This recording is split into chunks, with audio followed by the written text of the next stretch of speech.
Kita mulai nggih. Assalamualaikum warahmatullahi wabarakatuh. Bismillahirrahmanirrahim. Alhamdulillahi rabbil alamin.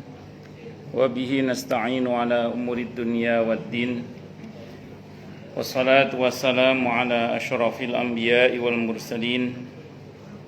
Sayyidina wa habibina wa syafi'ina wa qurrati a'yunina wa maulana Muhammadin wa ala alihi wa ashabihi wa dhurriyyatihi ajma'in, amma ba'du.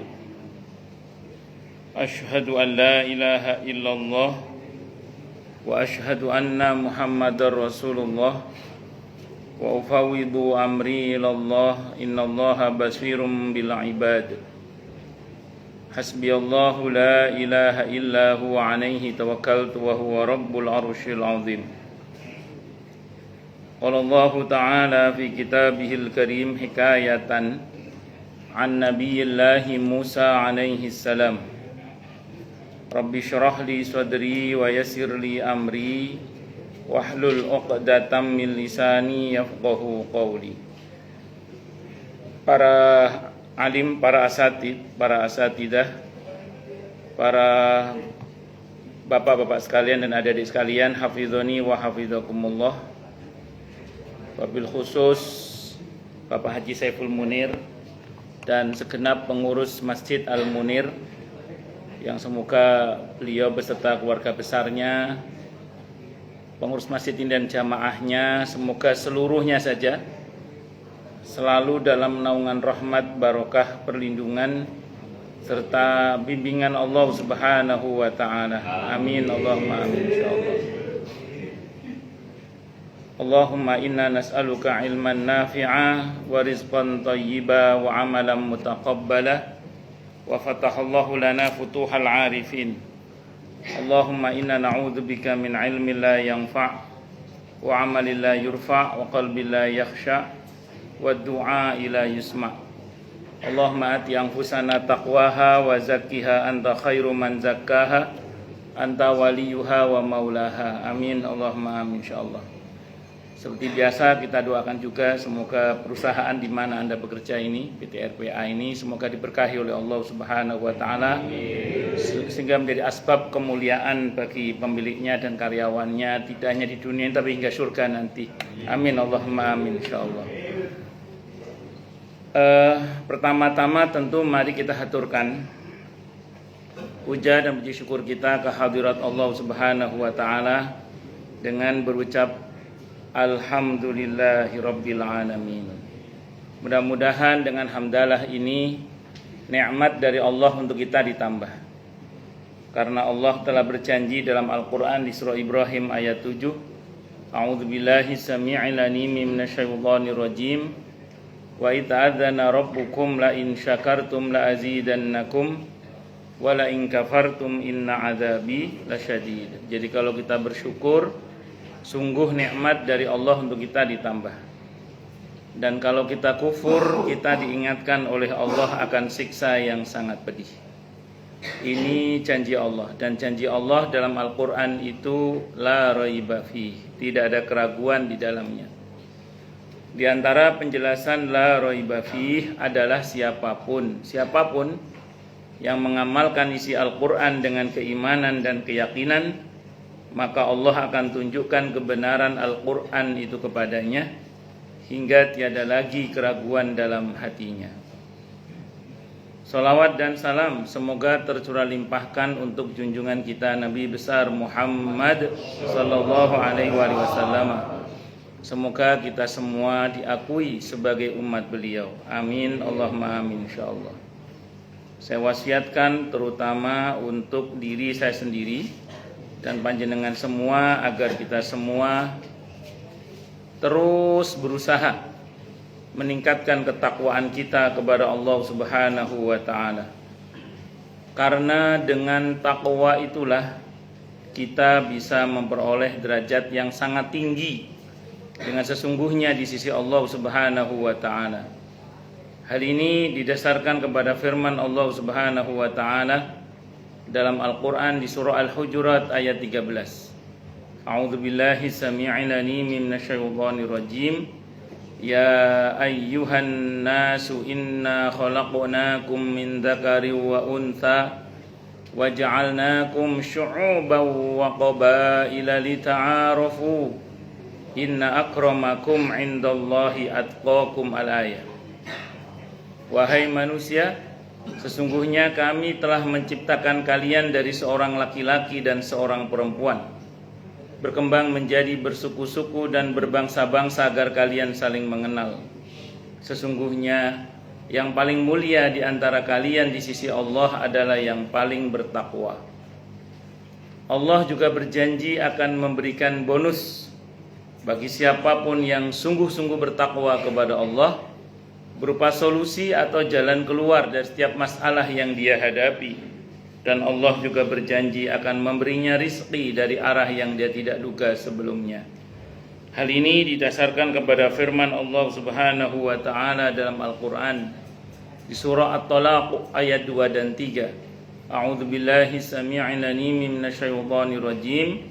Wa may yattaqillaha yaj'al lahu makhraja wa yarzuqhu min haitsu la yahtasib. Dan barang siapa orang yang bertakwa kepada Allah, maka Allah akan berikan dia jalan keluar dan rezeki yang tak terduga. Di tempatnya Allah berfirman, "Wa may yattaqillaha yaj'al lahu min amrihi yusra." Siapa yang bertakwa kepada Allah, maka Allah akan jadikan urusannya mudah. Semoga kita semua minal muttaqina, bahkan lil muttaqina imama. Amin, Allahumma amin insyaallah. Bapak-bapak dan adik-adik sekalian, hafizani wa hafizakumullah.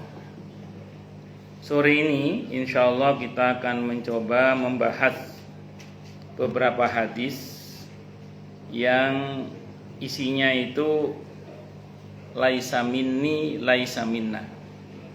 Tidak termasuk golongan kami kata Nabi, tidak termasuk golonganku kata Nabi. Jadi ada amalan-amalan tertentu di mana kalau kita kerjakan itu ancamannya tidak termasuk golonganku kata Nabi, tidak termasuk golongan kami. Itu kemungkinan terburuknya, ini kemungkinan terburuknya ya, itu bisa tidak diakui sebagai umat Nabi Muhammad sallallahu alaihi wasallam. Walaupun untungnya para pensyarah hadis kebanyakan mengatakan bukan tidak diakui sebagai umat Nabi Muhammad sallallahu alaihi wasallam, tapi untuk kasus-kasus yang dimaksud Nabi berlepas tangan, tidak mau bertanggung jawab, tidak mau belain gitu maksudnya. Jadi ada beberapa amalan yang kalau kita kerjakan untuk kasus itu nanti di akhirat Nabi nggak mau belain. Kalau Nabi nggak mau belain berarti kita berjuang sendiri dan itu repot urusannya itu. Karena di padang mahsyar nanti itu kalau sampai kita tidak dibela oleh Nabi kita Muhammad sallallahu alaihi wasallam, itu urusannya jadi ruwet itu nanti.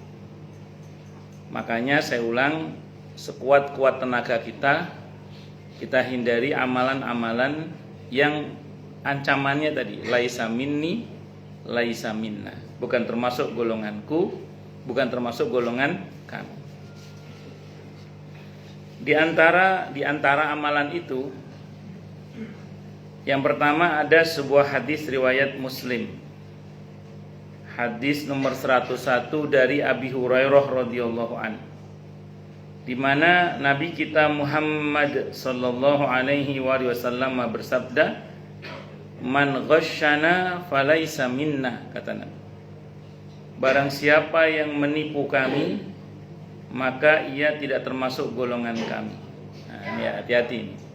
Barang siapa yang menipu kami, maka dia tidak termasuk dalam golongan kami.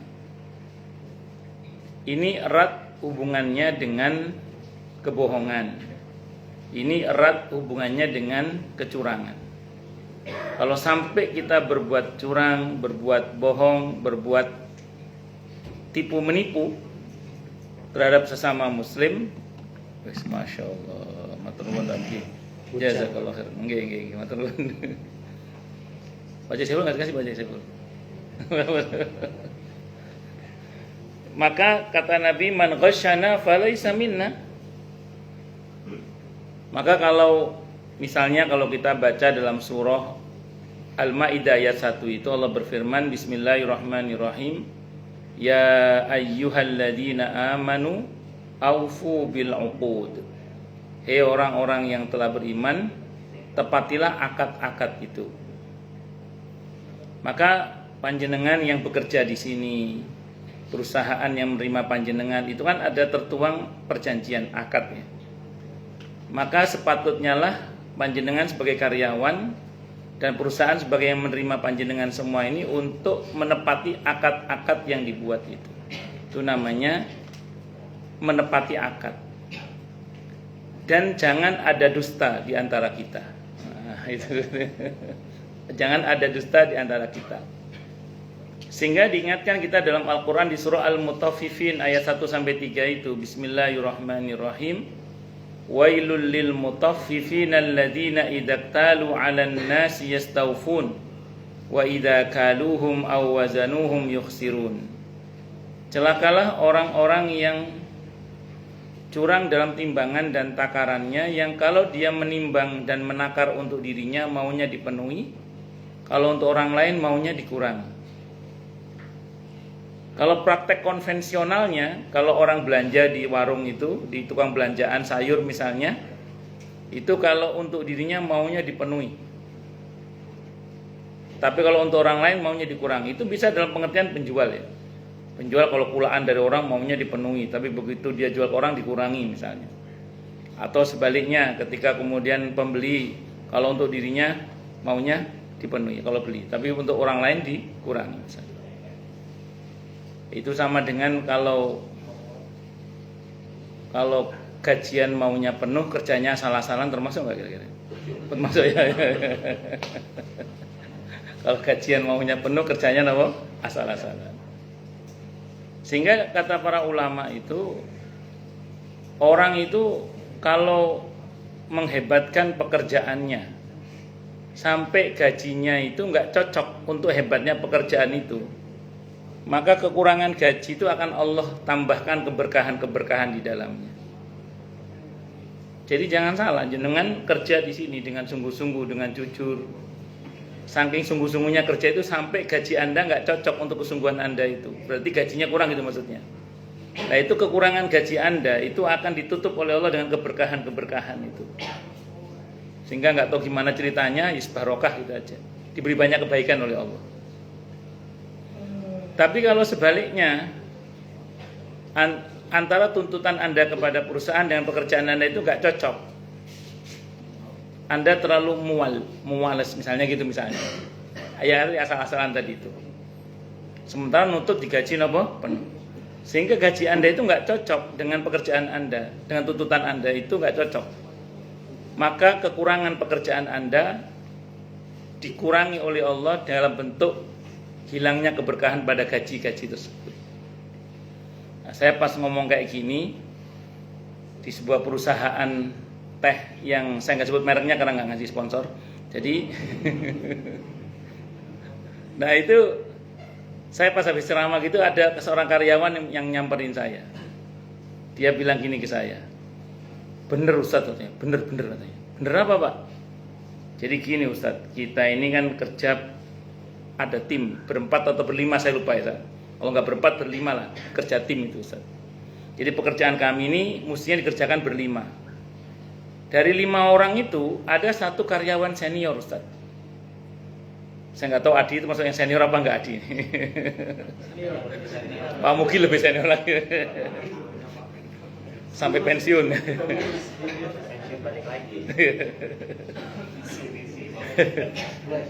Jadi ada 5 orang Ustaz. Yang 1 itu karyawan senior Ustaz. Kami itu harusnya kan dikerjakan berempat Ustaz. Cuman karena mentang-mentang dia paling senior, dia itu Ustaz, tidak mau kerja dia. Bersemas-mas, akhirnya kerja cuma berempat. Gajinya paling gede dia Ustaz. Gajinya paling gede, tapi paling ongkang-ongkangan itu. Kata jamaah itu cerita sama saya. Tapi kami melihat sendiri Ustaz, bagaimana memang gajinya nggak berkah betul. Gajinya itu nggak berkah betul. bagaimana yang ada masalah pada rumah tangganya, pada masalah macam-macam lah pokoknya. Pokoknya tampak ketidakberkahan gajinya itulah pokoknya. Sementara yang tidak lebih banyak gajinya itu dengan izin Allah ya diperbaiki keadaannya oleh Allah tadi. Nah, makanya hati-hati dengan kecurangan, ngerinya nanti yang diambil keberkahannya itu. Sesuatu kalau nggak barokah berarti nggak ada kebaikannya. Banyak pun yang diperoleh, kalau nggak ada keberkahannya, itu luarnya saja nikmat tapi dalamnya laknat. Sehingga cepat atau lambat apa yang diperoleh itu akan jadi masalah bagi yang bersangkutan, baik di dunia ini yang pasti di akhirat nanti kalau dia tidak bertaubat kepada Allah Subhanahu wa taala. Makanya hati-hati jangan sampai berlaku apa tadi, curang, berlaku tipu menipu dan lain sebagainya. Terus kemudian ada juga sebuah hadis riwayat At-Tirmidzi dari sahabat Anas ibn Malik radhiyallahu anhu, dan hadisnya dinyatakan sahih, yang maknanya kurang lebih bukan termasuk golongan kami orang yang tidak mengasihi yang lebih kecil dan tidak menghormati yang lebih besar. Hati-hati. Jadi kalau ada orang tidak menyayangi yang lebih muda, tidak menghormati yang lebih tua, ancamannya tidak dimasukkan dalam golonganku atau golongan kami, kata Nabi kita Muhammad sallallahu alaihi wasallam. Ya tadi saya ulang, kemungkinan terburuknya, ngerinya itu loh, itu tidak diakui sebagai umat Nabi Muhammad sallallahu alaihi wasallam. Walaupun kemungkinan kalau kata para syurah, para pensyarah hadis, bukan tidak diakui sebagai umat Nabi Muhammad sallallahu alaihi wasallam, tapi untuk jenis perbuatan dosa itu Nabi tidak mau bertanggung jawab, alias tidak mau membela orang itu maksudnya. Makanya jangan sampai kita beramal dengan amalan di antaranya apa tadi? Tidak menyayangi yang lebih muda, tidak menghormati yang lebih tua. Ini soal senioritas dan junioritas ini hati-hati. Karena di dalam Al-Quran itu diceritakan iblis itu gagal dalam ujiannya itu ketika diuji oleh Allah dengan ujian senioritas dan junioritas itu. Kita tahu iblis kalau di Ibnu Katsir nama aslinya Abdul Haris.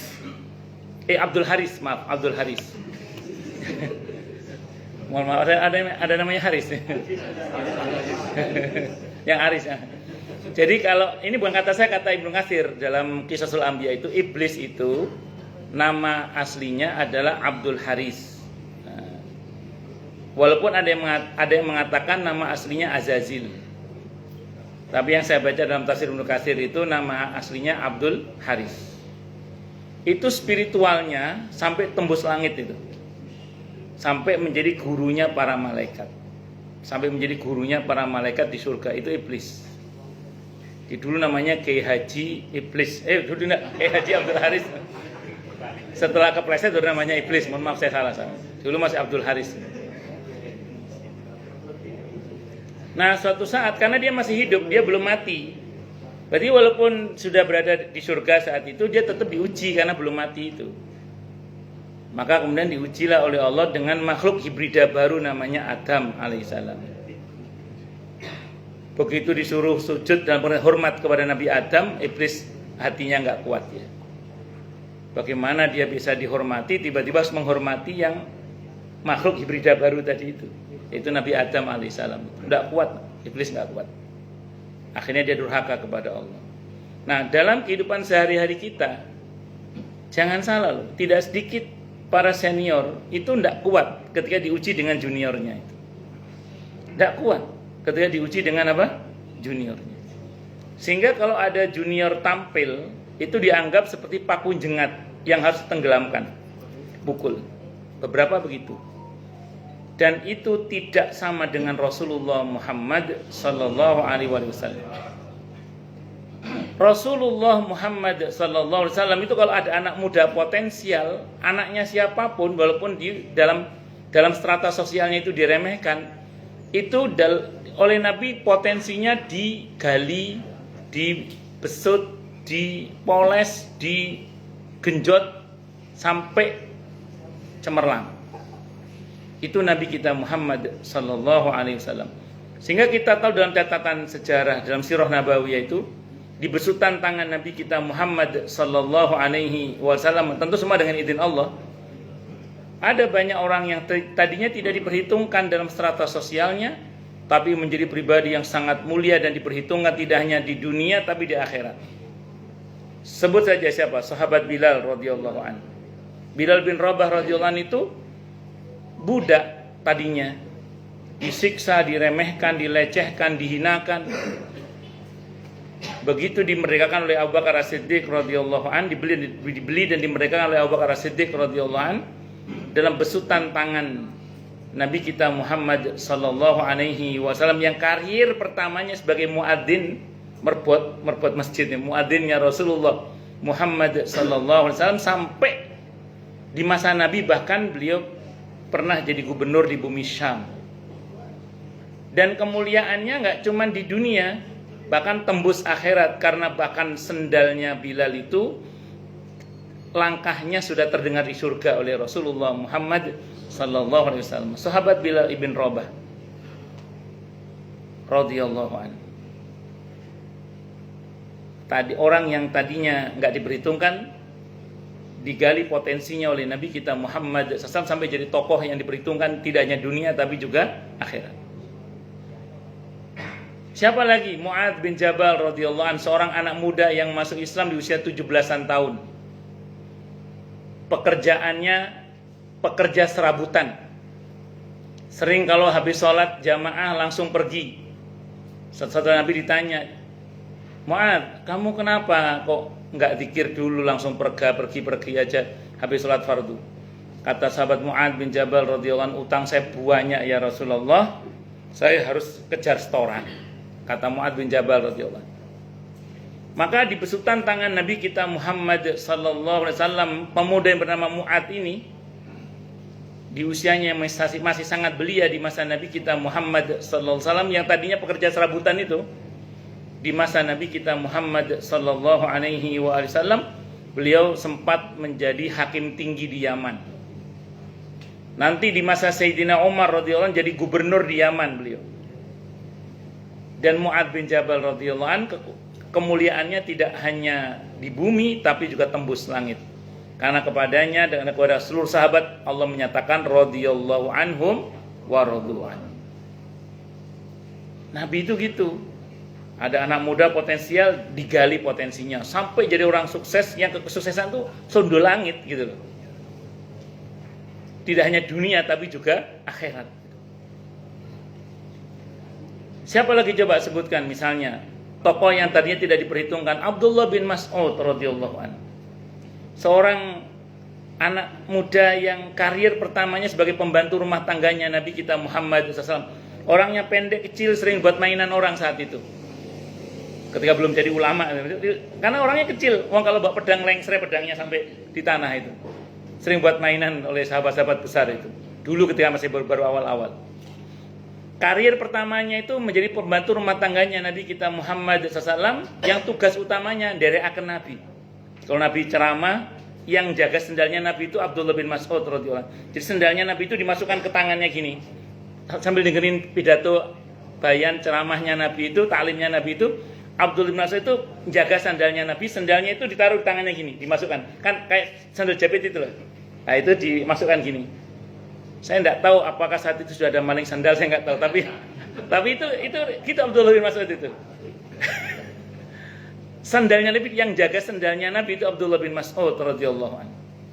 Dan Abdullah bin Mas'ud radhiyallahu anhu ini terkenal dengan wanginya karena sering bersama dengan Nabi kita Muhammad sallallahu alaihi wasallam. Dan kita tahu di besutan tangan Nabi kita Muhammad sallallahu alaihi wasallam, tentu semua dengan izin Allah, pemuda yang bernama Abdullah bin Mas'ud radhiyallahu anhu menjadi ulama besar, bahkan salah satu dari ulama dari kalangan para sahabat yang memiliki madhab di kalangan para sahabat. Maka dikenal ada Islam madhab Abdullah bin Mas'ud radhiyallahu anhu, madhab Abdullah bin Umar, madhab Abdullah bin Abbas radhiyallahu anhum gitu. Ini tokoh-tokoh yang tadinya nggak diperhitungkan, tapi di besutan tangan Nabi kita Muhammad sallallahu alaihi wasallam itu digali. Nah, saya ulang, jangan kayak iblis tadi itu. Kalau ada junior tampil memukau, cemerlang, dianggap seperti paku jengat, paku yang gini itu loh. Maka dipukul untuk ditenggelamkan. Jangan seperti itu. Justru kalau ada anak muda yang potensial, gali potensinya sampai dia menjadi orang yang dimuliakan oleh Allah, tidak hanya di dunianya, terutama nanti di akhiratnya juga. Itulah spirit Nabi kita Muhammad sallallahu alaihi wasallam, yang kalau ada yang lebih muda berprestasi atau punya potensi, digali potensinya. Nah, demikian juga kepada yang lebih tua harus hormat. Nabi kita Muhammad SAW itu kalau bicara dengan pamannya sahabat Abbas, sebenarnya Nabi itu lebih tua 2 tahun dari sahabat Abbas radhiyallahu an. Kata sahabat Abbas, dari segi nasab aku lebih tua dari Nabi karena pamannya kan. Tapi dari segi umur aku lebih muda karena Nabi itu 2 tahun lebih dulu lahir daripada sahabat Abbas radhiyallahu an. Tapi Nabi menghormati pamannya Abbas itu sebagai orang yang lebih tua karena nasabnya memang lebih tua nasabnya dari segi urutan hierarki keturunan, maksudnya gitu ya. Apa kalau baca kita dalam sirah itu, dalam Syama'il Muhammadiyah misal diceritakan bagaimana Nabi kita Muhammad sallallahu alaihi wasallam kalau ngomong sama pamannya itu suara Nabi itu pelan sekali sampai seperti orang sakit. Saking menghormatinya pamannya itu Nabi itu. Nabi itu kalau ngomong sama pamannya, sahabat Abbas itu, suaranya pelan sekali sampai seperti orang sakit. Saking hormatnya pada pamannya. Abu Lahab setelah turun surah Al-Lahab, dalam sirah tercatat tidak kurang dari 200 kali Nabi datang ke pamannya Abu Lahab itu. Walaupun kayak gitu itu, tapi Nabi masih datang ke pamannya tidak kurang dari 200 kali. Betapa Nabi kita Muhammad sallallahu alaihi wasallam itu sangat menghormati yang lebih tua. Maka saya ulang, spirit ini penting untuk kita bangun. Karena saya ulang, tidak semua orang sanggup diuji dengan senioritas dan junioritas itu. Saya dulu sebelum punya rumah, kan masih jadi kontraktor ya. Ngontrak maksudnya. Itu ngontrak di perkampungan di daerah Pondok Ungu itu saat itu. Tinggal dekat rumah saya itu ada seorang ustadz. Ustadz setempat asli orang Betawi itu S2, sudah S2. Di luar kampungnya udah ngajar jadi ustadz di luar kampungnya. Di kampungnya sendiri itu mentok di masjidnya bagian tukang pengumuman kota amal masjid. Pernah ngobrol dengan saya, sampai disampaikan ke saya, kalau di sini sulit Ustadz katanya, anak muda tampil sulit. Selama yang tua-tua masih ada, anak muda nggak boleh tampil katanya. Ya itu tadi, kayak seperti nggak rela gitu kalau ada anak muda tampil, kalau masih ada yang padahal ilmunya sudah sangat mumpuni. Kecuali dia nggak berilmu. Ini orang berilmu. Allahu Akbar. Dan saya masih teringat ketika saya baru selesai kuliah itu, saya pulang kampung saya di Lumajang sana. Kata bapak saya gini, udah kamu balik ke Surabaya lagi aja, kata bapak saya. Kenapa? Di sini ilmumu kurang bermanfaat. Karena rupanya ya kiai-kiai sepuh atau ustadz-ustadz sepuh di kampung saya itu nggak siap kalau ada anak muda tampil itu. Saya masih ingat betul itu. Saya sore mau ada acara kajian di kampung saya, ada ceramah gitu, malamnya habis isya mau ada ceramah, itu sore dibatalkan, tidak boleh karena terlalu kecil. Saya dijadwalkan mau khutbah Idul Adha, sudah dijadwalkan, itu tidak boleh, terlalu kecil pokoknya, masih terlalu kecil, tidak boleh. Jadi orang kampung itu masih ngelihat umur, jadi kalau masih terlalu kecil nggak masuk. Maka kata bapak saya, udah kamu pulang ke Surabaya lagi aja, di kampung kamu nggak kurang bermanfaat katanya. Akhirnya saya kembali ke Surabaya saat itu. Kalau Surabaya kan kota, kalau kota itu kebanyakan kan ya lihat kemampuan itu. Alhamdulillah bermanfaat, Masya Allah. Nah, sampai satu saat qadarullah adik saya yang lulus pulang kampung. Sampai sekarang bermanfaat adik saya Pak Haji. Kenapa? Pas adik saya pulang kampung, yang tua-tua pada mati semua itu. Jadi pas saya pulang yang tua-tua masih hidup, pas adik saya pulang yang tua-tua udah pada mati semua itu. Qadarullah adik saya bermanfaat sekarang adik saya itu. Saya nggak bermanfaat, yang nggak bermanfaat saat itu di kampung gitu.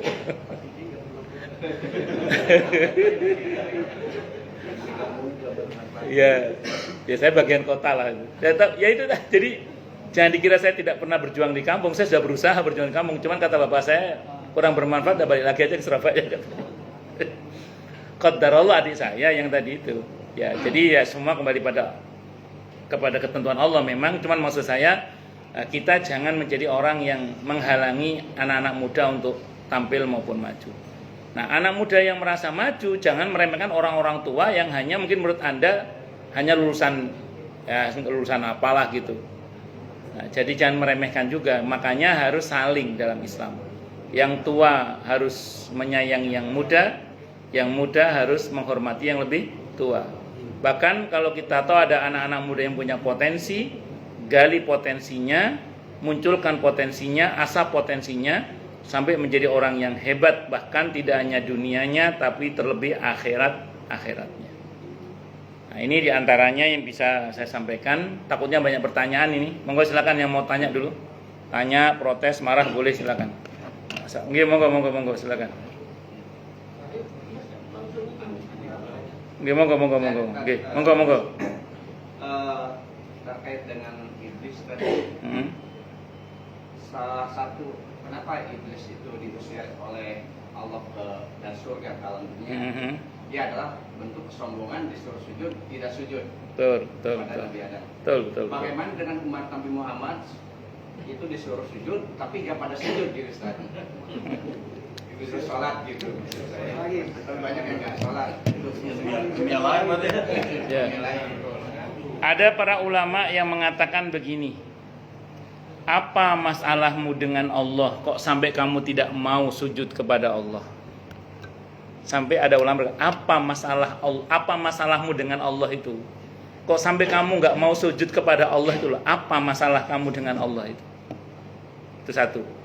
Yang kedua, ada ulama lain yang mengatakan dulu iblis disuruh sujud sama Adam, dia tidak mau. Itu tidak lebih parah dibandingkan kamu disuruh sujud kepada Allah, kamu tidak mau. Jadi orang yang tidak mau sholat itu bisa jadi itu maksudnya. Itu bisa lebih parah daripada iblis. Karena iblis suruh sujud sama Nabi Adam, dia tidak mau. Kamu disuruh sujud sama penciptanya Nabi Adam, tidak mau. Itu lebih parah lagi. Nah, makanya walaupun jangan nanti kalau ketemu orang yang nggak sholat terus iblis jangan gitu. Jangan gitu juga. Tapi yang pasti begini, dalam Al-Quran orang yang meninggalkan sholat itu kalau dia tidak taubat ya, maka ancamannya cukup berat. Di antaranya masalakakum fi saqar. Apa yang membuat kamu masuk neraka sakor, kata ahli surga kepada ahli neraka. Qalu lam naku minal musallin wa lam naku nut'imul miskin. Dulu saya tidak sholat dan tidak peduli memberi makan orang-orang miskin alias pelit. Makanya hati-hati jangan sampai tidak sholat. Dan kalau dalam madhab zahiri, orang yang meninggalkan sholat 5 waktu itu sudah kafir. Kalau dalam madhab zahiri. Sebagian kaul dalam madhab Hambali ada yang mengatakan yang sama. Namun kalau dalam madhab Syafi'i tergantung kenapa dia tidak sholat. Kalau dia tidak sholat karena mengingkari kewajiban sholat, apalagi sampai menghina syariat sholat, dalam madhab Syafi'i dia sudah murtad dengan kesepakatan para ulama. Tapi kalau dia hanya karena muales gitu ya, itu dosa besar, fasik, dosa besar, wajib tobat dan mengqadha. Wallahu a'lam bishawab. Oke. Saya kira ngoten. Ada lagi yang lain mungkin silakan.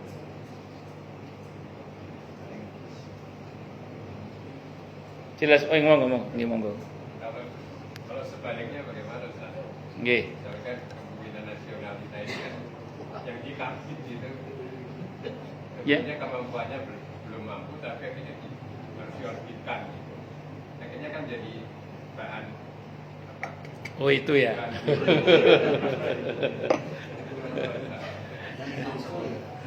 Ya. Terlepas dari itu, saya mau ngomong gini aja. Dulu di masa Nabi kita Muhammad SAW, para sahabat yang dibesut oleh Nabi sampai jadi tokoh itu, begitu siap baru diutus oleh beliau. Kalau belum siap tidak. Contoh gini, ketika Nabi mengutus sahabat Bilal radhiyallahu anhu untuk menjadi gubernur di bumi Syam, itu sowan menghadap kepada Nabi kita Muhammad SAW, sahabat utama Abi Dzar Al-Ghifari radhiyallahu anhu, termasuk ulamanya para sahabat juga. Itu Abi Dzar Al-Ghifari radhiyallahu anhu datang sama Nabi, "Ya Rasulullah, kenapa enggak saya yang jadi gubernur? Kenapa Bilal? Kenapa enggak saya?" Kata Nabi kita Muhammad SAW, "Ya Abi Dzar, aku sangat mencintaimu, au kama qal, kamu itu orangnya baik. Kamu itu orangnya baik tapi enggak tegaan." Jadi sahabat Abi Dzar walaupun dia orangnya baik tapi tidak cukup punya kemampuan menjadi pemimpin. Makanya beliau tidak ditunjuk sebagai pemimpin oleh Nabi. Nah, jadi besutan itu tidak lantas secara gegabah membuat Nabi sembarangan ngangkat orang juga, Pak. Begitu punya kapabilitas untuk ditunjuk, baru Nabi tunjuk. Contoh yang lain misalnya, dalam perang melawan pasukan Romawi, itu panglimanya anak muda yang masih belasan tahun usianya, Usamah ibn Zaid ibn Harisah radhiyallahu anhuma. Itu masih 17 tahun. Memimpin siapa? Memimpin Abu Bakar As-Siddiq radhiyallahu anhu. Memimpin Sayyidina Umar radhiyallahu anhu, memimpin Sayyidina Utsman radhiyallahu anhu, memimpin Sayyidina Ali radhiyallahu anhu. Memimpin sahabat-sahabat besar. Kenapa? Karena pada saat itu Nabi punya penilaian Usamah bin Zaid adalah sosok yang paling cocok dalam memimpin peperangan melawan Romawi saat itu. Karena ayahnya meninggal oleh tentara Romawi. Jadi anaknya mesti roh gregetan yang Romawi, dipilih oleh Nabi itu memimpin perang melawan orang Romawi. Itu betul, itu seperti itu. Jadi tidak asal tunjuk, Pak. Jadi nggak ada kerjasama dengan nanti kemana-mana ngomongnya saya nanti ya. Ya pokoknya itulah, Bapak paham maksud saya kan? Nah, jadi karena kalau sampai kemudian mengarah kepada misalnya ditunjuknya seseorang yang tidak punya kemampuan, maka Nabi juga sudah mengingatkan, idza wushidal amru ila ghairi ahlihi fantadhiri sa'ah. Apabila satu urusan diserahkan kepada yang bukan ahlinya, maka tunggulah masa kehancurannya. Ya, kita berdoa ya, semoga negara kita Allah jadikan negara yang baldatun thayyibatun wa rabbun ghafur. Amin Allahumma amin insyaallah. Ya apapun ya qaddarallahu ma syaa fa'al sudah terjadi, dan kita hanya bisa berdoa mudah-mudahan, saya ulang, negara kita menjadi negara yang baldatun thayyibatun wa rabbun ghafur. Kemah ripah loh Cinawi toto tentrem kedora harjo. Amin Allahumma amin. Ngoten Pak nggih? Nggih. Monggo silakan yang lain kalau ada.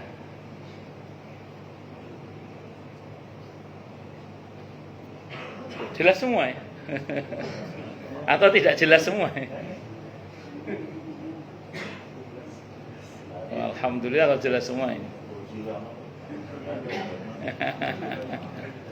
Jadi kalau Rasul itu kan kalau mengevaluasi sahabatnya kan sangat akurat kira-kira. Betul. Nah, kalau kita ini kan kadang-kadang agak apa ya? Kadang-kadang unsur subjektifnya lebih dominan daripada yang objektifnya. Kira-kira menurut Ustaz, bagaimana kalau kita mau misalkan ke regenerasi gitu? Kira-kira sebenarnya kandidat yang potensial atau yang bisa dikembangkan itu supaya betul-betul objektif, kira-kira bagaimana? Kalau dalam konteks nasional, kita sudah salah di sistemnya, Pak. Kalau sistem kerajaan misalnya gitu ya, kalau sistem kerajaan misalnya, itu kan memang sejak lahir putra mahkota itu sudah dikader menjadi raja, Pak. Maka ketika ayahnya raja itu meninggal dunia, di usia belasan tahun pun dia sudah siap jadi raja, Pak. Kenapa? Karena memang dari kecil sudah dikader menjadi raja. Contoh Harun ar-Rasyid. Harun ar-Rasyid itu di usia 23 tahun itu sudah menjadi raja dengan prestasi yang sangat gemilang. Karena kita tahu kejayaan Daulah Bani Abbasiyah itu di masa Harun ar-Rasyid. Itu baru usia 23 tahun. Anak kita 23 tahun itu baru cari judul skripsi, Pak, atau baru lulus S1 atau apalah gitu. Itu seperti itu. Nah, Sultan Muhammad Al-Fatih Turki Utsmani itu sempat menjadi khalifah di usia 17 tahun, belum sempat dipending, nanti di usia 21 jadi lagi itu. Tapi karena memang sudah dikader dari awal untuk menjadi raja, di usia berapapun bisa, Pak. Jadi bukan yang belum lulus jadi RT terus jadi RW, belum lulus jadi RW terus jadi, dan seterusnya, itulah saya nggak suka. Anda tahu sendiri. Nah, jadi bukan begitu. Nah, makanya pada sistemnya sudah keliru di kita ini sistemnya. Tapi mau gimana lagi? Keadaannya udah seperti ini. Ya sudah, jalani saja dengan ya sami'na wa ata'na, mau gimana lagi, kita nggak bisa ngapa-ngapain selain bisa berdoa saja. Mudah-mudahan ya tetap kita doakan semoga negara kita menjadi negara yang baldatun thayyibatun wa rabbun ghafur. Nah, kalau kita bicara dalam skup yang kecil, saya kira lebih mudah lah kita untuk memetakan. Pak Haji Wawan sebagai HRD pasti tahulah siapa yang potensial menjadi muadzin di masjid ini, siapa yang potensial ngurus masjid ini, siapa yang potensial. Nah, itu Pak Wawan sebagai orang HRD sudah bisa memetakan lah ke dalam skup yang skup yang kecil itu.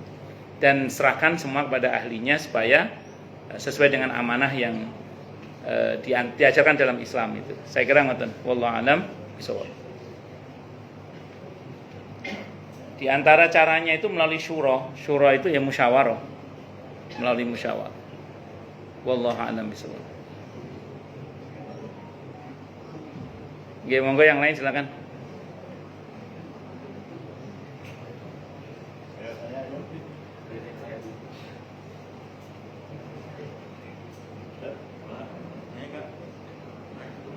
Kalau kita mau jeli dalam sejarah itu, dulu kan tokoh-tokoh kita itu belajar membentuk negara itu ke Belanda. Belanda itu pakai sistem kerajaan. Kenapa kita pakai republik gitu loh? Ini sebenarnya siapa yang membodohi dan siapa yang dibodohi gitu loh itu. Kan kesannya begitu. Kan dulu kan belajarnya ke Belanda dulu kan diantaranya. Bagaimana membentuk negara. Terus kemudian negara ini sing ngajari kerajaan kok sing diajari bentuk ya ngono kuwi lah. Nah, iki jane sing yang bodoh siapa atau yang dibodohi siapa kan gitu kalau kita bicara itu. Sejarah itu. Tapi saya ulang loh ya, ini yang sudah ada ini diterima nggih. Jangan tidak diterima. Terus ya kita tetap sami'na wa ata'na walaupun semua itu tentu dengan selama tidak menyelisihi apa yang diajarkan oleh Allah dan Rasulnya Muhammad SAW. Tetap kita doakan semoga negara kita Indonesia menjadi negara yang baldatun thayyibatun wa rabbun ghafur, gemah ripah loh jinawi tata tentem kerto raharjo. Amin Allahumma amin insyaallah.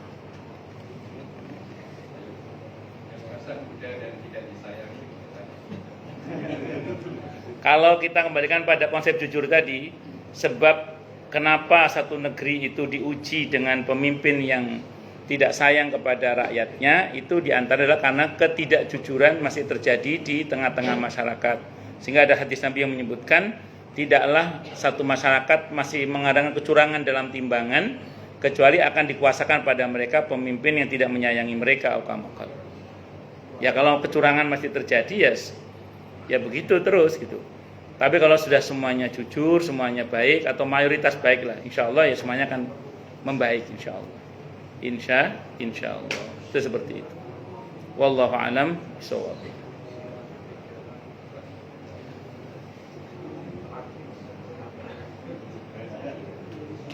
Monggo yang lain silakan kalau ada. Oh jelas semua ya? Trennya kan kecurangannya makin berkurang. Kita doakan saja. Kita doakan terus, ya. Kita doakan terus. Ada banyak hal yang mungkin di luar dugaan kalau sudah Allah berkehendak. Maka kalau panjenengan dan saya, kita semua merasa jalur bumi sudah buntu, maka tempuh jalur langit. Banyakin doa. Dan sediakan waktu untuk mendoakan para pemimpin kita, semoga diberi hidayah oleh Allah, diberi kemauan dan kemampuan untuk memimpin negara ini dengan baik dan benar. Itu doakan. Karena kalau pemimpin itu baik, maka insya Allah seluruh rakyatnya akan menjadi baik. Makanya sediakan waktu, sediakan bagian dari doa untuk mendoakan para pemimpin kita.